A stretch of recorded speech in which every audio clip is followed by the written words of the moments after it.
Well, a few thoughts now on the role of Speaker Paul Ryan in derailing President Trump's agenda, at least to this point. President Trump set to travel to Ryan's home district in Wisconsin tomorrow and visit the headquarters of toolmaker Snap-on. But not to worry, Speaker Ryan won't be there, as the president focuses on his Hire American, Buy American, America First agenda. Jobs, jobs, jobs. Now, Speaker Ryan will be off in Europe, where he becomes the first speaker in American history to have his own foreign policy. This is the same speaker who worked against President Trump in the presidential campaign, who's worked against him every step of the way as Mr. Trump became president. And as you know, Ryan not only has his own foreign policy, he has an important domestic policy too, and it's collided with the president's agenda.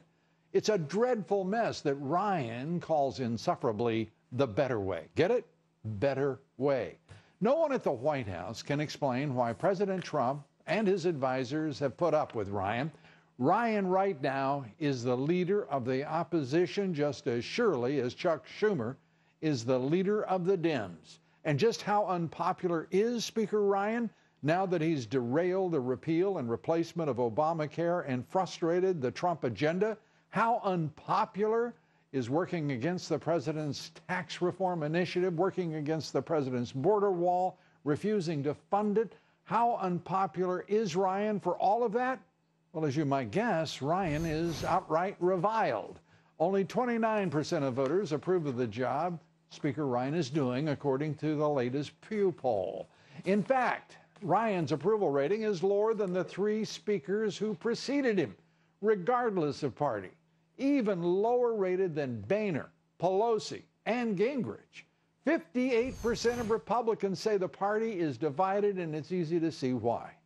Because despite repeated warnings, Ryan continues to be himself, his awful self.